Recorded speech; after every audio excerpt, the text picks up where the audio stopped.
Amin. Pagi ini beban saya ada di poin D, garis besar, hari keempat, Romawi keempat. Jadi mari kita fokus kepada poin D, Romawi keempat, garis besar, hari keempat.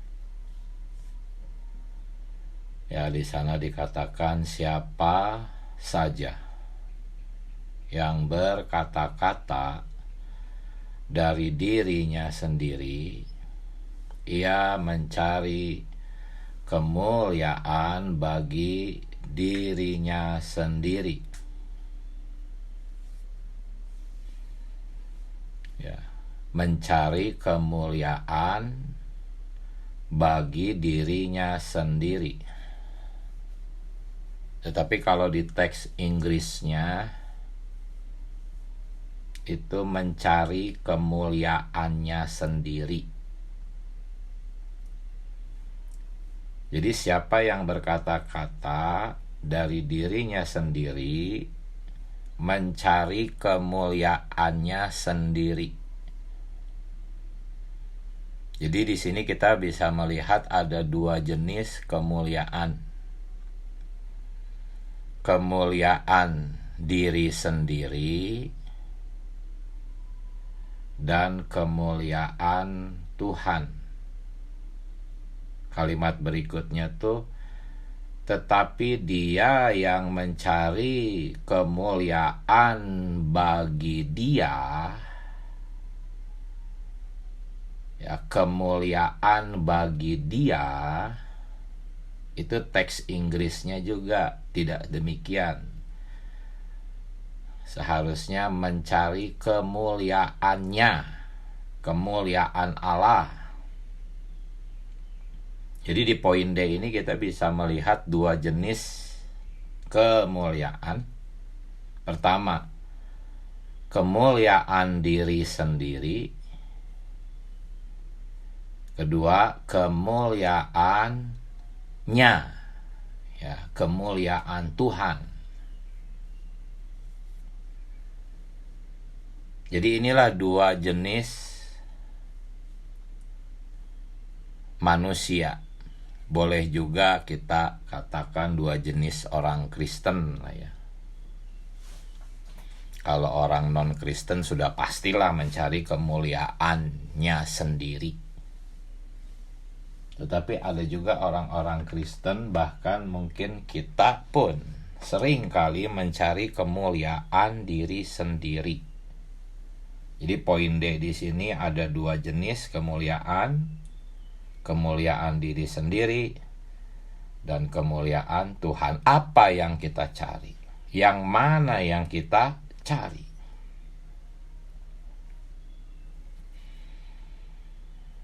Nah, nanti sebentar kita akan memeriksa apa artinya mencari kemuliaannya sendiri.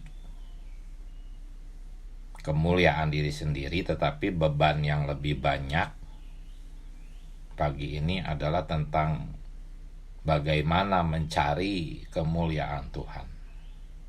Ya, pertama-tama, apa maksud dari mencari kemuliaannya sendiri atau mencari kemuliaan diri sendiri? Frase sebelumnya kan dikatakan di poin D itu, siapa saja yang berkata-kata dari dirinya sendiri. Artinya apa? Artinya apa yang dia katakan tuh bersumber dari dirinya sendiri. Nah, ini bukan hanya soal kata-kata saja, tetapi perbuatan, pikiran, maksud, niat hati, semua jika itu berasal dari diri sendiri, kita berusaha mengeluarkan semua yang kita miliki dari diri sendiri, itulah yang namanya mencari kemuliaan diri sendiri. Hari ini kan banyak pelatihan ya. Banyak pelatihan, banyak penggenapan. Tetapi jenis-jenis pelatihan di kalangan orang Kristen itu harus kita bedakan. Ada banyak sekali pelatihan-pelatihan yang berusaha mengembangkan diri, potensi diri, bakat diri dikembangkan sedemikian rupa.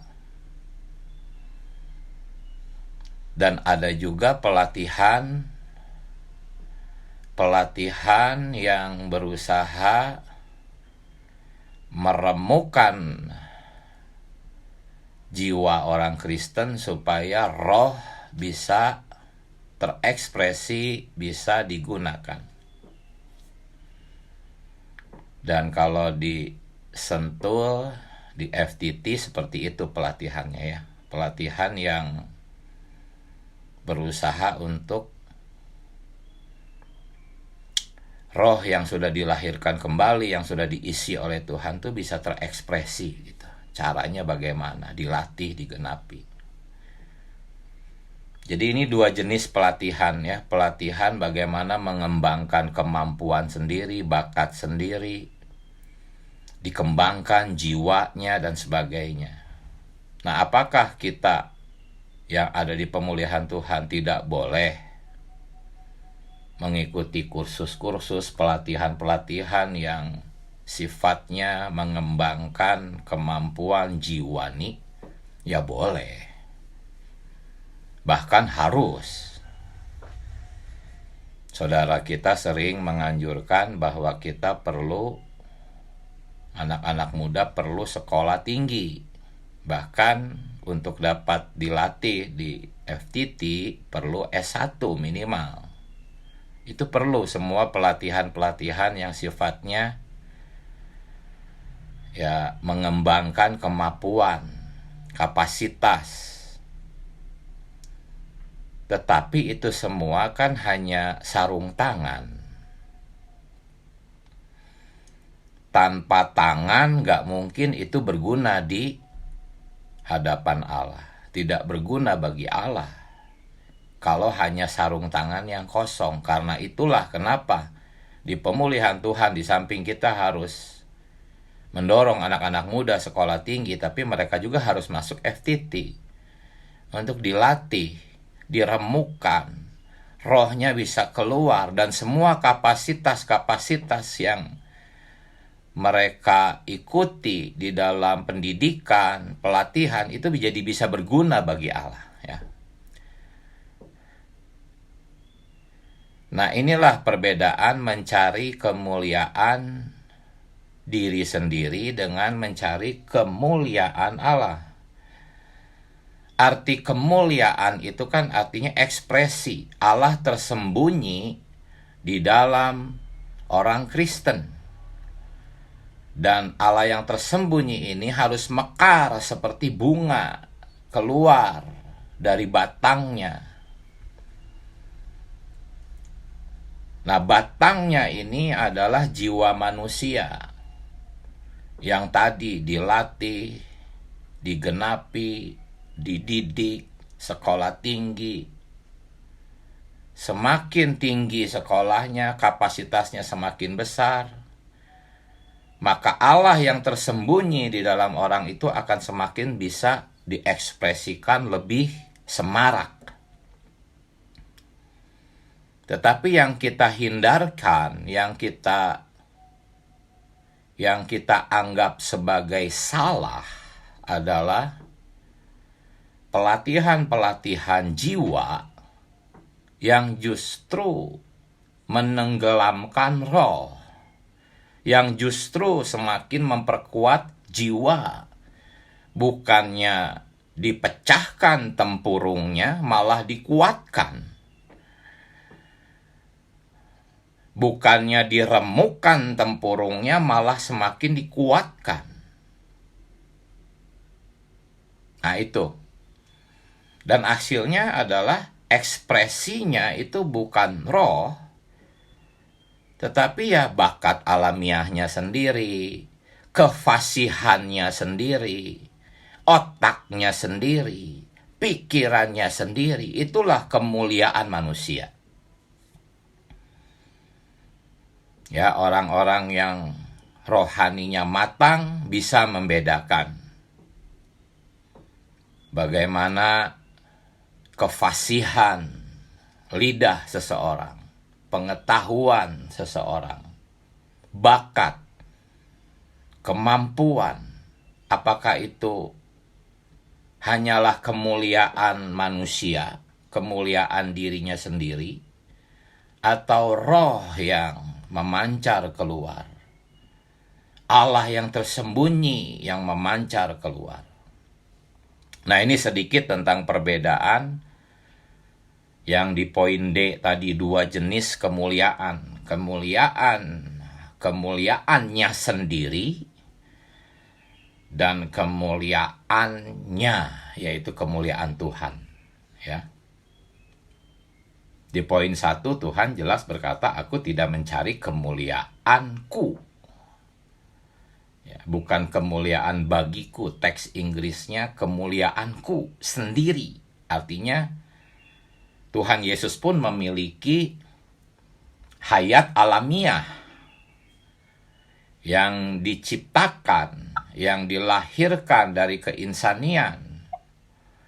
Tetapi dia tidak berusaha untuk mengekspresikan hayat alamiahnya sendiri. Bahkan dia korbankan. Dia bawa ke atas salib. Jadi inilah tentang 2 jenis kemuliaan. Kemuliaan diri sendiri dan kemuliaan Tuhan.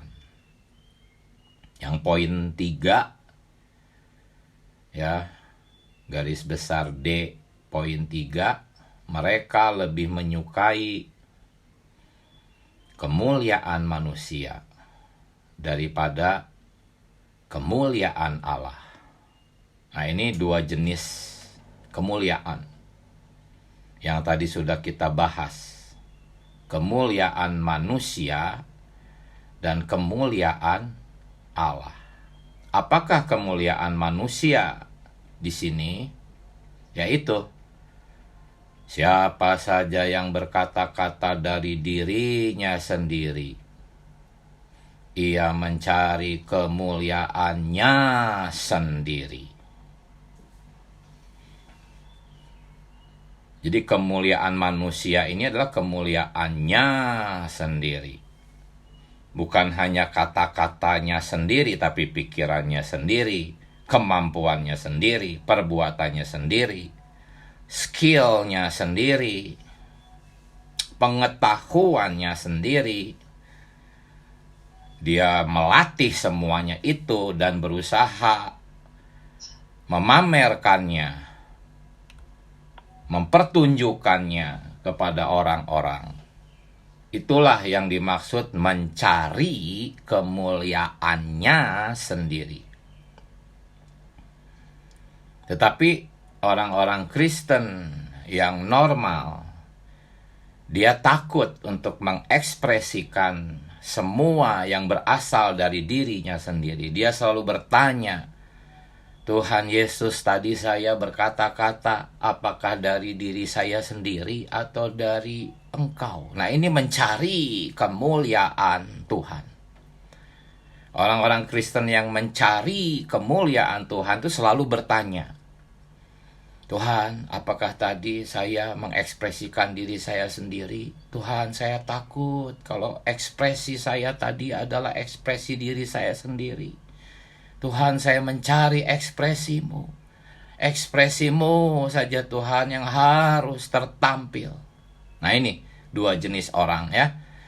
Yang satu mencari kemuliaannya sendiri, berusaha melatih kemampuannya sendiri, mengekspresikan kepandaiannya sendiri, pengetahuannya sendiri. Yang satu lagi takut justru terhadap semua miliknya sendiri.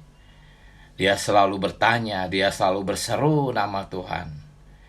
Dia selalu mohon sorotan terang Tuhan. Bahkan dia berdoa, Tuhan, hakimi saya Tuhan. Oleh terang penghakiman-Mu, jangan biarkan saya mengekspresikan diri sendiri. Inilah orang-orang yang mencari ekspresi Allah.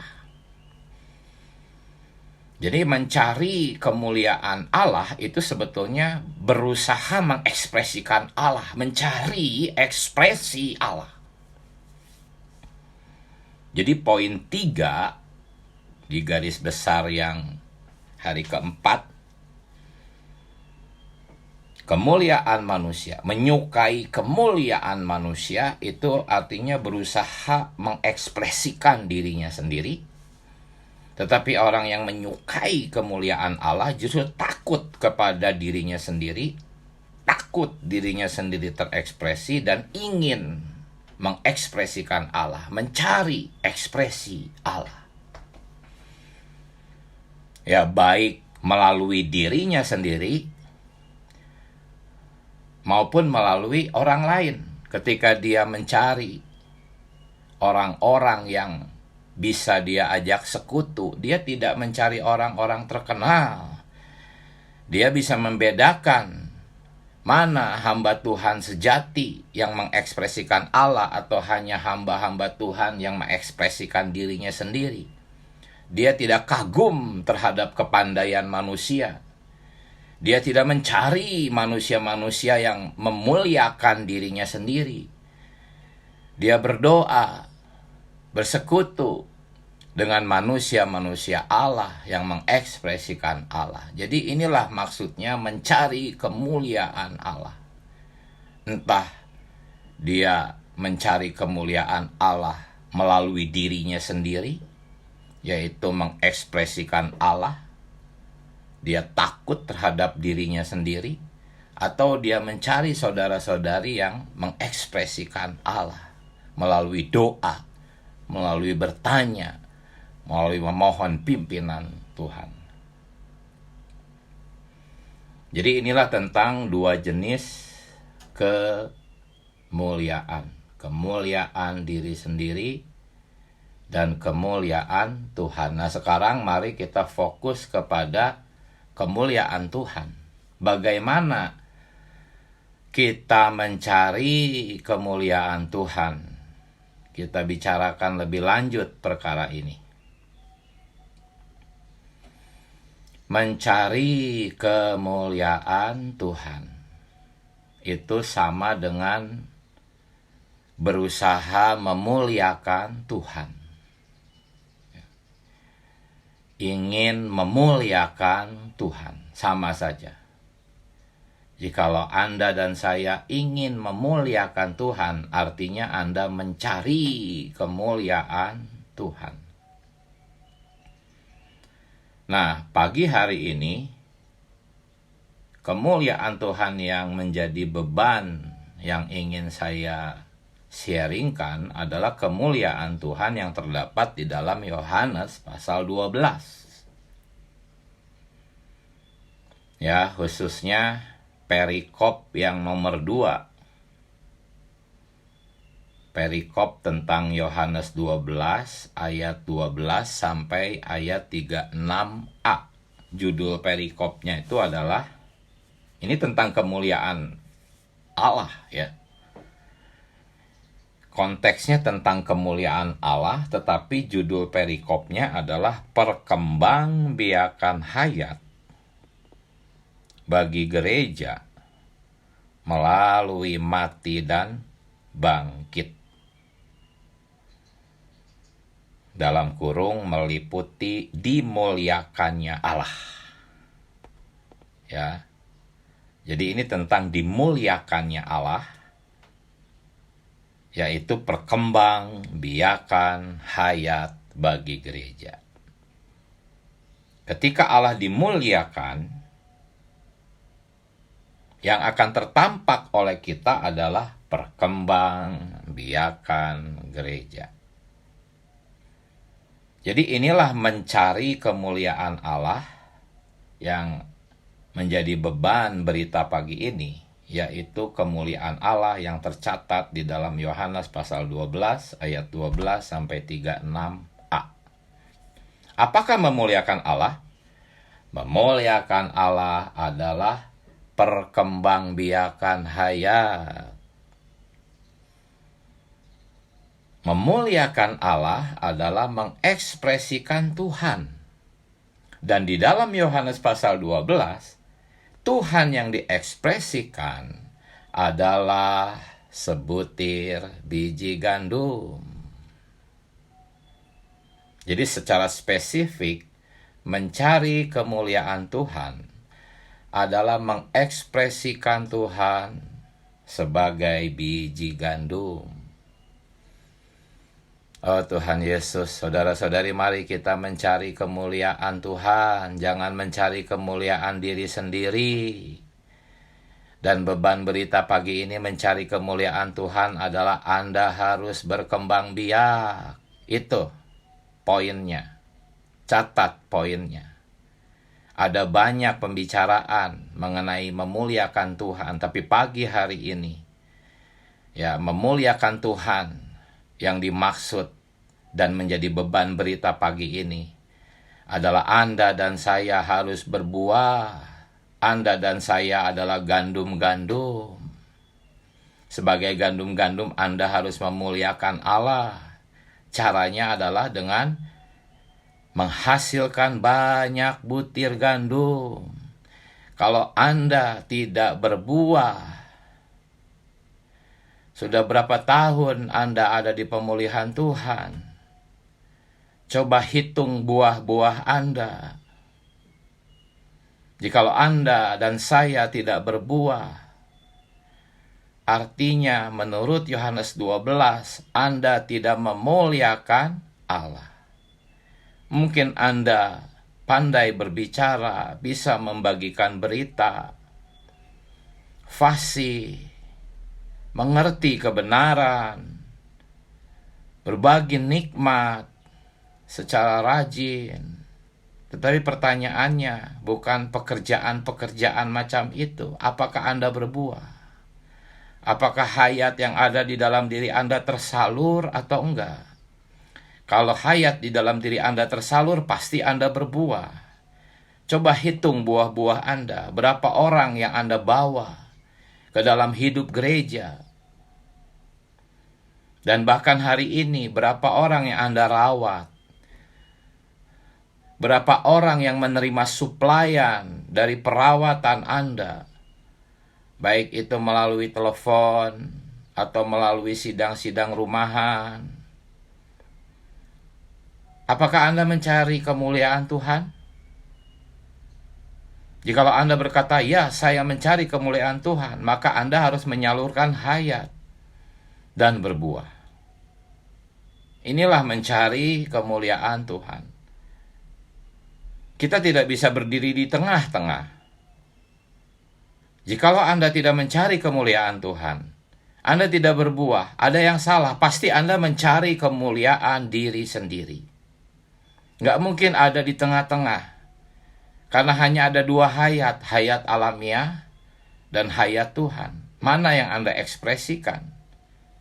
Kalau Anda mengekspresikan hayat Tuhan, itu adalah kemuliaan Tuhan.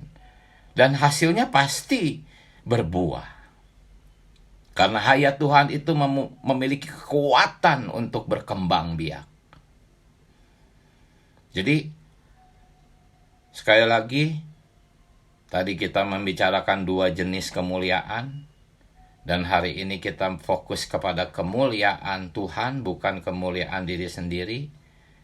Dan secara spesifik kemuliaan Tuhan dalam Yohanes pasal 12 adalah berbuah. Menghasilkan orang-orang, dipersembahkan kepada Tuhan, dibawa masuk ke dalam hidup gereja. Yohanes 15 ayat 8. Ini ayat tentang memuliakan Allah. Yohanes 15 ayat 8 itu adalah ayat tentang memuliakan Allah. Dan memuliakan Allah di dalam Yohanes pasal 15 ayat 8 adalah berbuah banyak. Baca saja. Dalam hal inilah Bapakku dipermuliakan, yaitu jikalau kamu berbuah banyak. Memuliakan Tuhan adalah berbuah banyak. Anda adalah biji-biji gandum, perbanyakan gandum yang satu itu. Jikalau Anda ingin memuliakan Allah, Anda harus berbuah banyak. Semakin banyak buah-buah, semakin memuliakan Allah. Oh Tuhan Yesus, inilah memuliakan Allah. Inilah mencari kemuliaan Tuhan. Jangan kita mencari kemuliaan diri sendiri. Nah sekarang kita masuk ke dalam satu poin lagi, yaitu bagaimana caranya berbuah banyak, saudara-saudari.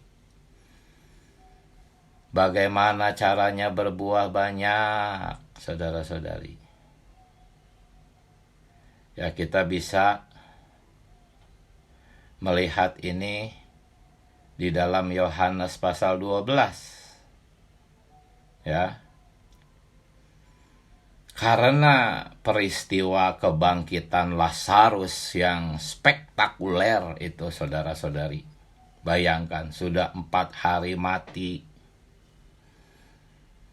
sudah berbau busuk, bisa dibangkitkan oleh Tuhan Yesus. Hasilnya apa? Hasilnya semua orang takjub, bahkan orang-orang Yahudi. Bukan hanya orang-orang Yahudi saja, bahkan pemimpin orang-orang Yahudi memuji dia, menghormati dia, mengakuinya, mengeluk-elukannya, dan menghargainya. Ya, ketika Tuhan Yesus memasuki Yerusalem, sambutan yang diterima oleh Tuhan Yesus adalah Hosana. Terpujilah dia yang datang dalam nama Tuhan Raja Israel.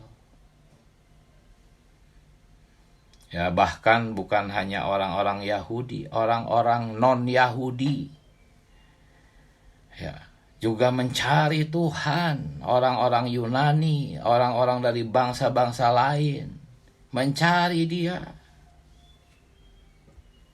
Itu ada di ayat di Yohanes pasal 12, itu semua tercatat. Kalau kita melihat situasi ini, kita mungkin beranggapan inilah saatnya kesuksesan Tuhan yang paling gemilang. Kalau kita yang ada di posisi Tuhan, mungkin kita merasa inilah kemuliaan Tuhan. Gitu, pasti kita mungkin merasa seperti itu. Orang-orang mengakui, orang-orang menghargai. Baru saja mujizat terjadi, Lazarus bangkit. Haleluya, hasilnya sukses. Orang-orang mengaku, orang-orang menghargai. Puji Tuhan, aku berhasil memuliakan Tuhan. Ya, tetapi di garis besar poin C, Tuhan berkata bahwa Tuhan itu tidak menerima kemuliaan dari manusia. Saudara-saudari, sesungguhnya semua sambutan, kemeriahan, pengakuan, penghargaan dari orang-orang yang menyambut Yesus masuk ke Yerusalem, itu sebetulnya itu adalah kemuliaan dari manusia. Karena orang-orang mengakui, menghargai, menghormati, itu penyebabnya apa? penyebabnya tuh mujizat-mujizat yang Tuhan lakukan, khususnya membangkitkan Lazarus. Baca aja konteksnya. Itu kaitannya dengan kebangkitan Lazarus. Yang 4 hari sudah mati berbau busuk bisa bangkit. Hasilnya mereka memberi kemuliaan kepada Tuhan. Kalau saya jadi teringat waktu zaman saya masih ada di denominasi karismatik, ya, banyak terjadi mujizat dan sebagainya. Lalu worship leadernya tuh sering kali mendorong jemaat, ayo beri kemuliaan kepada Tuhan. Lalu jemaat tepuk tangan. Tapi semuanya itu kemuliaan dari manusia. Penyebab mereka memuji dan mengeluk-elukan Tuhan tuh karena perkara-perkara apa? Pekerjaan Tuhan. Karena perkara-perkara mujizat Tuhan, berkat-berkat materi, semuanya itulah yang membuat manusia menghargai. Sama persis prinsipnya dengan orang-orang yang mengeluk-elukan Tuhan ketika dia memasuki Yerusalem.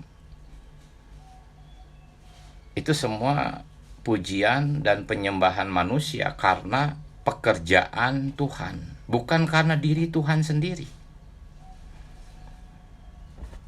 Nah, respon Tuhan bagaimana? Kita lihat. Ya. Ketika murid-muridnya datang kepada Tuhan di ayat 20 sampai 22. Tuhan, lihat orang-orang mencari Engkau. Ini ada orang-orang yang bahkan bukan orang Yahudi, orang-orang Yunani, bangsa-bangsa lain, semua mencari Engkau, Tuhan. Kalau kita jadi Tuhan mungkin, wah, haleluya, akhirnya sukses juga pekerjaanku. Pekerjaan Tuhan yang kulakukan akhirnya sukses juga. Tetapi respon Tuhan apa? Tuhan tidak bergembira, saudara-saudari. Dia itu, kata saudara kita di pelajaran hayat tuh, dia tuh dingin gitu. Respon Tuhan tuh dingin, sedingin es. Tidak ada kegembiraan terpancar dari wajahnya. Ketika orang-orang mengakui dia, mengeluk-elukan dia, menghargai dia, menyambut sedemikian meriah. Dia dingin. Kalimat yang dia katakan apa? Sesungguhnya aku berkata kepadamu, jika biji gandum tidak jatuh ke dalam tanah dan mati, ia tetap 1 biji saja. Tapi jika ia mati, ia menghasilkan banyak buah. Respon Tuhan ini seolah-olah berkata, aku harus mati, aku harus mati. Bagaimana Anda ketika Anda dipuji, diakui? Senang? Anda gembira? Atau Anda berkata, oh Tuhan, aku takut, aku harus mati, aku harus mati. Kita seringnya dapat pujian gembira. Saya pun sering seperti itu, dipuji itu gembira, saudara-saudari. Itu sifat alamiah kita. Saya pun demikian. Mendapat pujian, pengakuan itu seringkali gembira, itu spontan. Tetapi saya sendiri bertobat, Tuhan, Engkau tidak seperti itu. Ketika pujian datang, pengakuan datang, saudara-saudari kita harus berkata, Tuhan tolong saya harus mati, saya harus mati. Inilah respon Tuhan. Biji gandum harus mati. Inilah jawaban Tuhan terhadap penyambutan manusia, penghormatan manusia. Saudara-saudari, tidak ada perkembangbiakan yang akan dihasilkan melalui penyambutan manusia, penghormatan manusia. Tidak ada. Tidak bisa gereja-gereja lokal di pemulihan Tuhan berkembang biak melalui mencari pengakuan manusia, mencari penghormatan manusia. Lupakan, tidak bisa. Gereja-gereja lokal adalah milik Tuhan. Gereja-gereja lokal akan berkembang biak hanya dengan satu cara. Saudara-saudari kita semua harus mati. Maka biji gandum yang mati itulah yang menghasilkan buah-buah. Anda akan berbuah banyak jikalau Anda mati. Tetapi kalau Anda menyukai penghormatan, pujian, pengakuan manusia, Anda tidak dapat dipakai oleh Allah bagi perkembangbiakan gereja. Satu-satunya cara agar Allah dimuliakan. Apakah Allah dimuliakan? Allah sini adalah Allah di dalam Kristus sebagai biji gandum, dimuliakan melalui perkembangbiakan gereja. Caranya bukan dengan mencari pengakuan manusia, pujian, dan sebagainya. Oh Tuhan Yesus, saya pun bertobat. Tuhan, seringkali saya memberikan kebenaran-kebenaran dengan rasa bangga diri, merasa orang-orang akan mengakui bahwa kebenaran-kebenaran di tengah-tengah kita begitu tinggi. Saya berharap mungkin akan ada pujian, pengakuan, dan hasilnya orang-orang akan berpaling ke pemuliaan Tuhan. Ternyata itu salah semua. Satu-satunya cara untuk berkembang biak adalah mati. Mati. Tuhan Yesus, kami bertobat ya Tuhan. Kami belum cukup mengalami kematian Tuhan.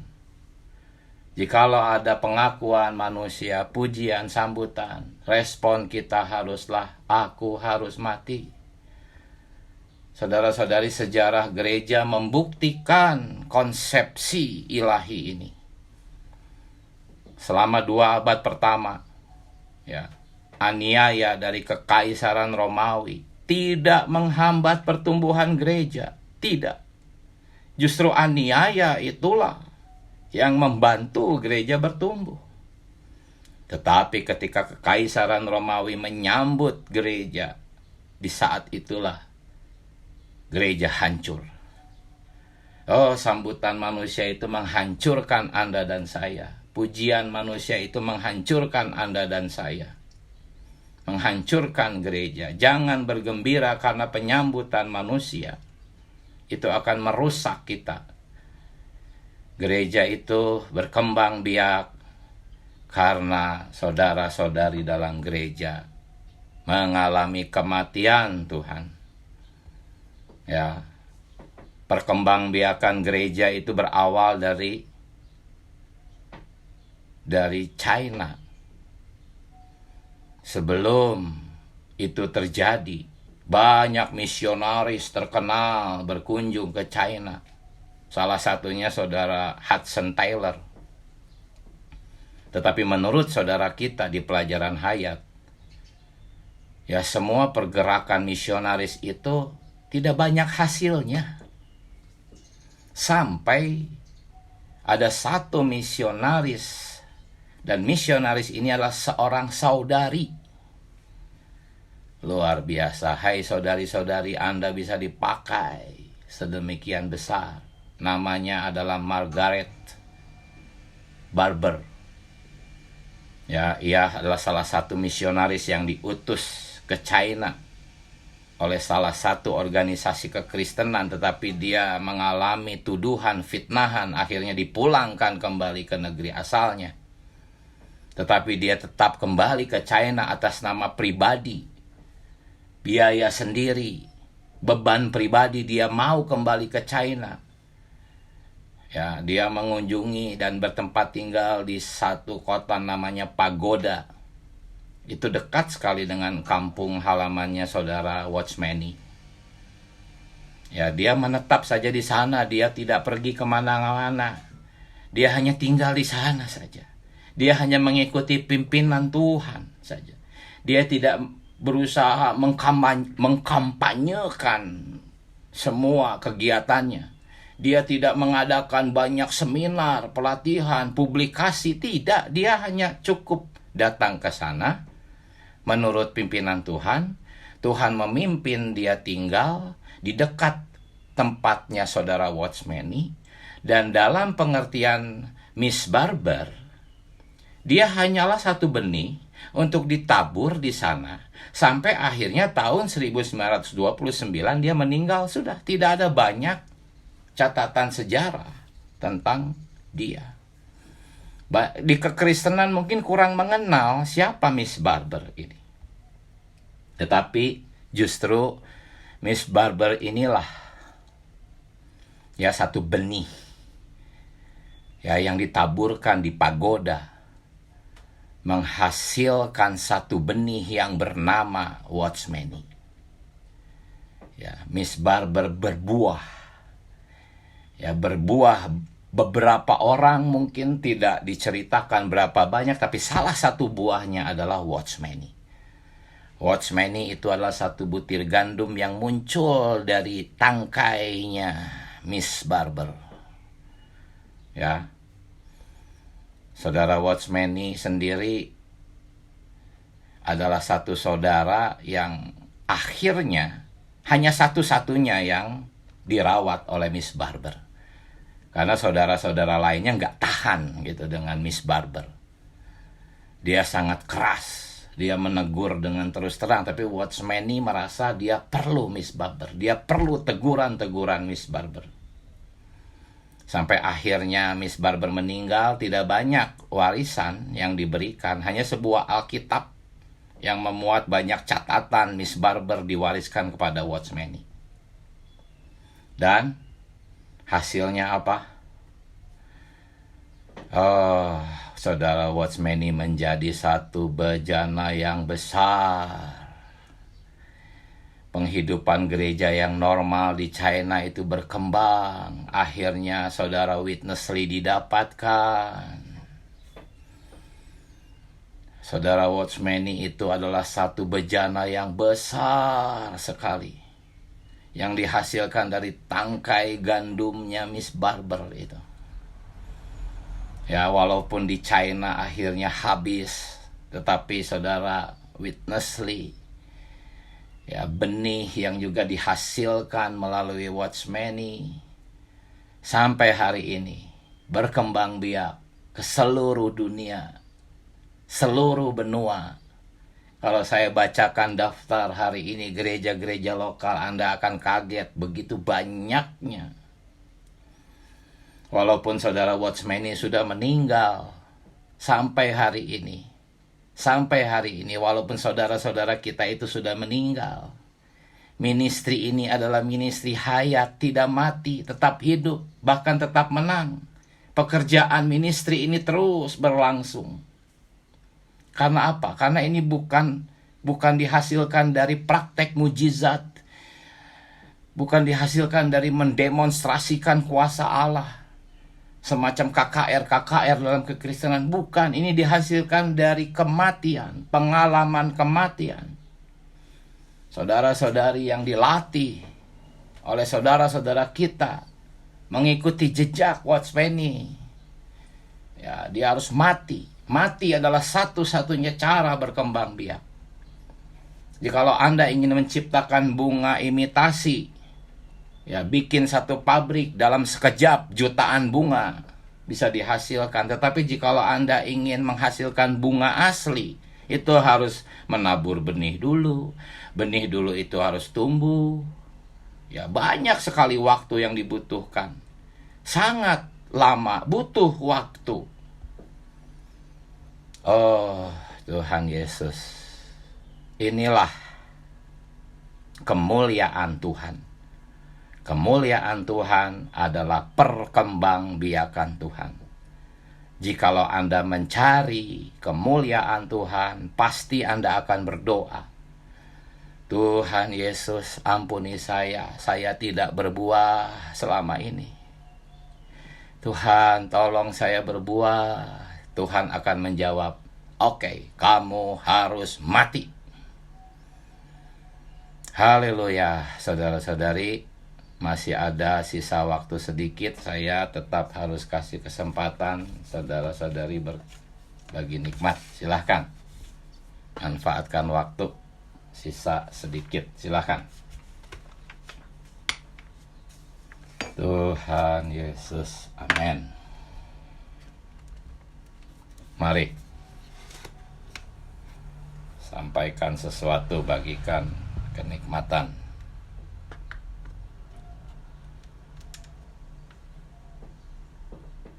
Oh, Tuhan Yesus. Amin. Puji Tuhan, saudari. Mari. Ya, puji Tuhan ya. Dan penjelasan saudara Diki ya, sangat jelas sekali tentang kemuliaan ini ya.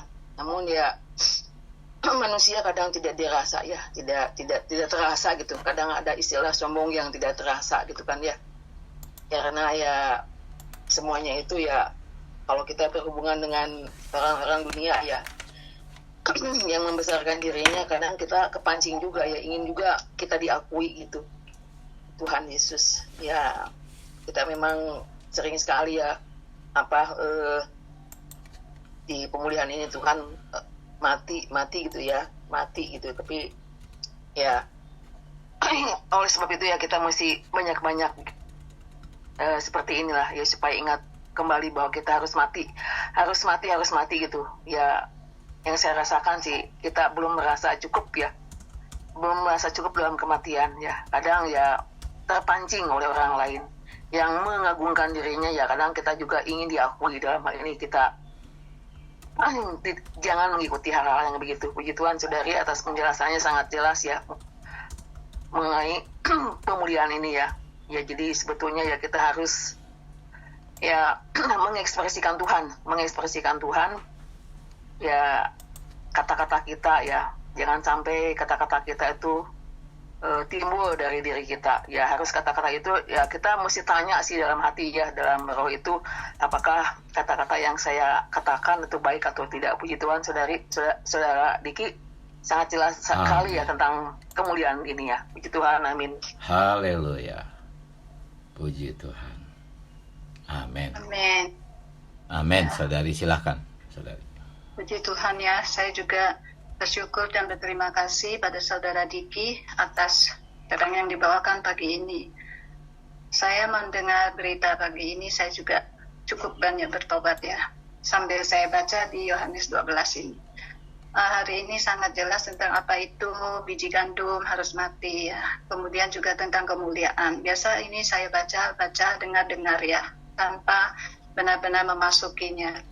Memang kadang-kadang tanpa sadar ya, saya merasa ini juga suatu peringatan ya. Kita juga bisa jatuh dalam kesombongan, yaitu mencari kemuliaan untuk diri sendiri ya. Apalagi ketika saya merasa di pemulihan kita banyak mendapatkan terang ya, banyak kebenaran. Sehingga di situ timbul satu kesombongan ya, ketika menyalurkan kepada orang lain, lama-lama bukan lagi Kristus ya, tapi ego saya, karena di situ pikiran saya ya, karena pengetahuan yang banyak ya. Oh Tuhan Yesus, tapi melalui berita ini saya cukup tertegur ya. Bagaimana saya perlu melihat, apakah saya mungkin tanpa sadar ya, tapi pagi ini saya harus melihat kembali. Tidak usah banyak saya mencari-cari, tapi ketika saya kembali, berapa banyak buah yang saya dapatkan ya. Karena kemuliaan ini adalah perkembangbiakan ya. Bagaimana saya bisa mempermuliakan Tuhan atau mencari kemuliaan Tuhan ya, dan bagaimana saya bisa berbuah kalau saya tidak ada perubahannya dalam perkataan saya. Orang tuh melihat saya ya, jadi tidak ada Kristus yang diekspresikan, sehingga tidak bisa berbuah. Itulah hari ini saya merasakan ketika saya masih belum bisa berbuah, itu karena saya masih lebih banyak mencari kemuliaan saya sendiri ya, sehingga orang tidak melihat sesuatu yang berbeda dari diri saya. Oh Tuhan, inilah saya merasakan saya perlu banyak-banyak kembali berlatih, kemudian saya kembali lagi banyak-banyak menikmati Tuhan dan bersandar pada Tuhan, sehingga dalam setiap perkataan saya tidak mencari kemuliaan saya sendiri ya, yaitu kesombongan diri saya.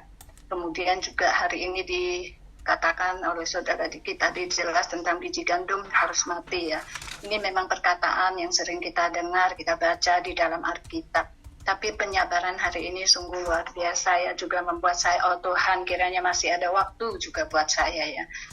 Saya harus menjadi satu biji gandum yang mati sehingga ada buah yang bisa saya hasilkan ya. Entah itu biji gandum ini jatuh di tengah-tengah keluarga saya kah, nggak usah yang luas-luas dulu lah ya. Atau puji Tuhan kalau di satu lokal tempat saya tinggal, saya bisa menjadi satu biji gandum ini, kemudian mati dan membuahkan hasil ya. Oh Tuhan Yesus, inilah yang saya dapatkan hari ini ya, benar-benar saya harus benar-benar kembali berlatih. Kemudian saya harus banyak-banyak bersandar pada Tuhan ya, mencari kemuliaan Tuhan, sehingga setiap perkataan saya itu bukan lagi saya ya, tapi apa yang Tuhan inginkan itulah yang saya katakan. Amin, puji Tuhan. Puji Tuhan, saudari. Amin. Amin. Ya, masih ada satu orang, silahkan, saudari. Amin. Amin. Amin. Amin. Puji Tuhan ya. Pagi ini saya juga kembali diterangi dan bertobat ya mengenai dua kemuliaan ini ya. Seperti yang sudah saudara uraikan tadi, yaitu kemuliaan diri sendiri dan kemuliaan Tuhan ya. Kita melihat tadi bagaimana Tuhan Yesus ya ketika dia membangkitkan Lazarus ya. Banyak orang mencarinya ya, tetapi apa yang Tuhan katakan ini juga sungguh menjamah kita hari ini ya, yaitu biji gandum harus mati. Jadi Tuhan betul-betul mencari kemuliaannya, kemuliaan Bapa ya. Jadi biji gandum itu harus mati, harus diakhiri ya. Seringkali saya juga masih, oh Tuhan Yesus mengapa tidak berbuah ya. Ya karena belum diakhiri ya. Ini menjadi satu latihan kita, menjadi satu kesempatan untuk terus berlatih ya.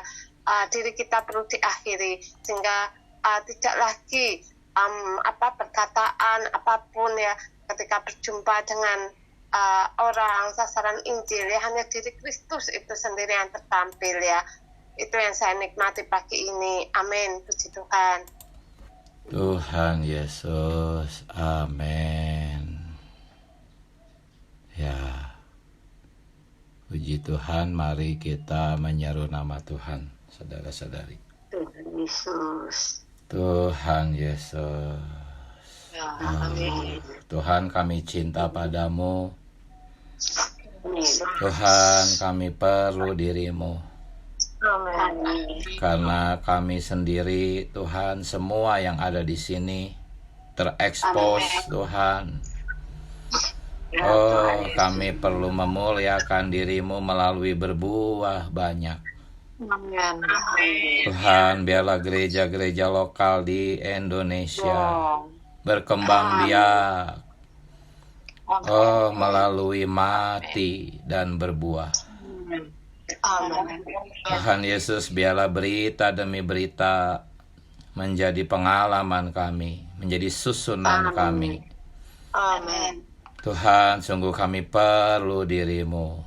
Amin. Terima kasih Tuhan Yesus. Selamat pagi saudara-saudari. Sampai jumpa. Amin. Amin. Saudara-saudari semua. Terima kasih saudara Diki. Amin. Terima kasih saudara-saudari. Puji Amin. Terima kasih.